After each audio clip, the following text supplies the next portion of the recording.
我觉得青年应该是有梦想，横冲直撞，无所畏惧。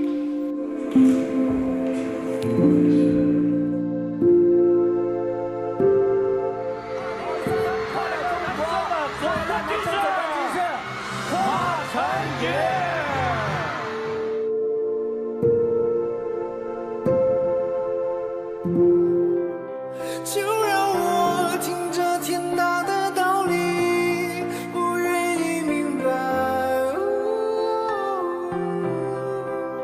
有什么是应该不应该。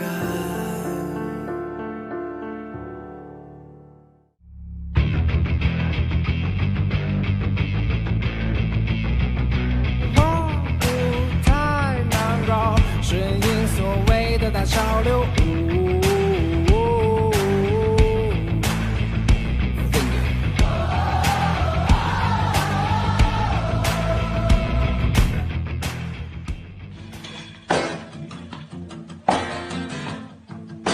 我觉得我做的音乐是特别的，因为它是我骨子里面的东西。我觉得好的音乐就是好的音乐，哪怕你的东西是在别人眼里是那种不符合主流的，但是会有人听它，其实它就是一个所谓的市场。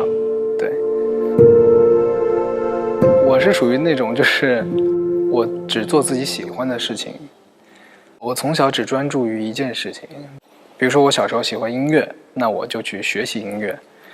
不管是在上课的时候，还是在私下的时候，我都是在非常专注的去做这个事情。真的，我觉得基本功太重要了。包括我参加选秀当导师的时候，我会听到很多选手们什么说，哇，他可是某某某某平台里面有好几百万的粉丝，但是真正来参加比赛的时候，就会发现啊，基本功太差了。作为一个创作者，乐理知识很重要，否则你做出来的东西，你们会影响到观众的。所以那个时候我就会有点担心，就如果你是一心爱音乐的话，可能你真的需要扎实的基本功。如今这个时代互联网很发达嘛，你时不时唱首歌会很容易火遍全网络。这种传播速度太快了，会让人觉得成功太容易了。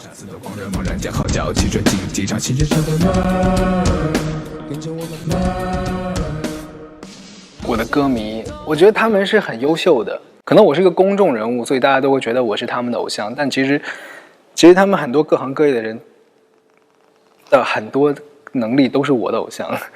我记得前两天我就看到一个新闻，有一个对差点破纪录了，对，他当时还穿了一件我演唱会 logo 的一个衣服，我就特别为他骄傲，就是那种但我自己也会很开心，因为我觉得就我希望我在做的事情能够影响到他，就是能够给他带来一些很正面的事情。我也得让自己更优秀才可以，就是这样。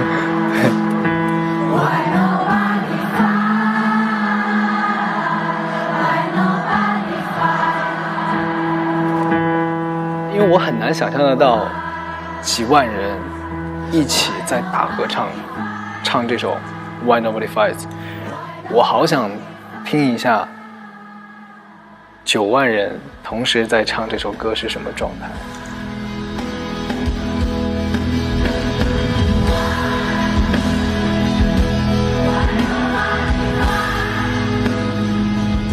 记得当时我坐在一个钢琴上面，然后我在看着全场所有人在唱这首歌，然后我没有唱，我在听他们唱，充满了动力，就觉得哇，我在这个行业里面这么多年来，不光是入行，包括我入行之前从小学音乐，这么多年来我做音乐，我就觉得自己好像没有白坚持，对。然后他们唱完的时候，其实我很不舍，我好希望那首歌不要停，一直唱，因为他们帮我实现了这个梦想。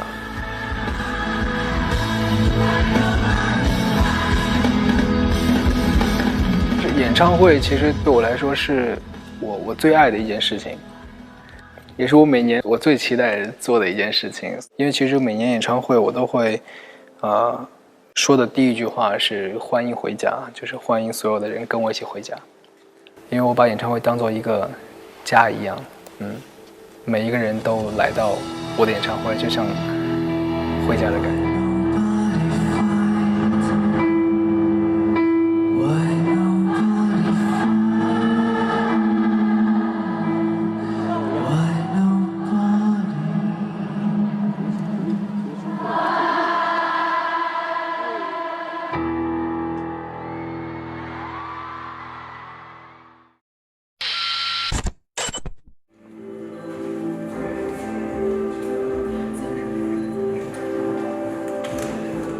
我上学的时候属于那种看似不太合群的人，在上学的时候大家对于我写的音乐没有很肯定过，我是自己就喜欢自己一个人闷着头自己去做一些自己感兴趣的事情，所以那个时候我做的音乐都很自我吧。对，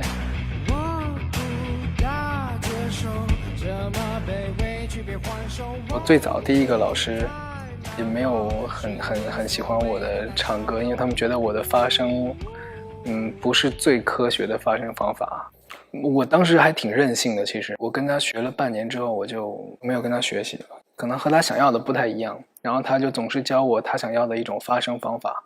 我用了那种方法之后，我开始再来唱我自己写的歌，我唱不出那种感觉来了，所以我突然一下就在想，那我学音乐到底是为了什么？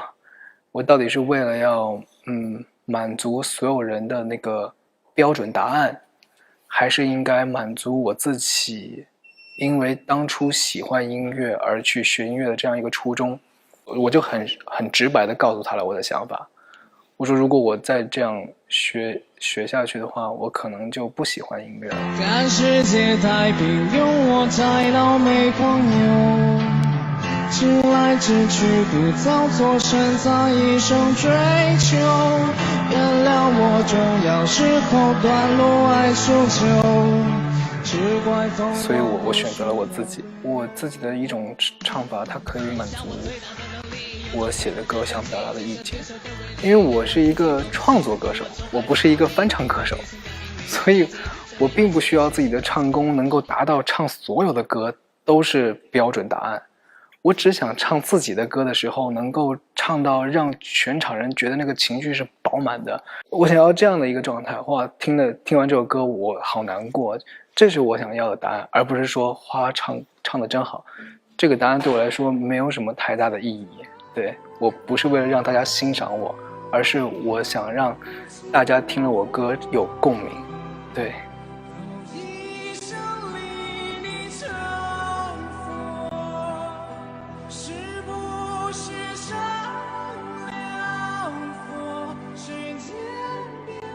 ，2013年的画画，跟现在的画画好像真的有很大的不一样。那时候音乐创作里面好像更相对自我一点。对，我觉得这是一个很顺其自然发生的一个事情。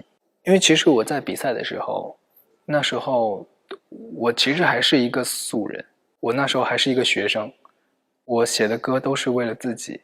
但我出道之后，我有了很多歌迷，所以从那之后我的音乐多了很多的可能性。我开始写有万人大合唱的歌，有非常张扬的摇滚的音乐，很嗨的。就这些音乐呢，是写给所有来听歌的观众，给他们听的。每一个来听我音乐的人，他们都是很爱我的。那这么多人爱我，我总要去为他们做点什么。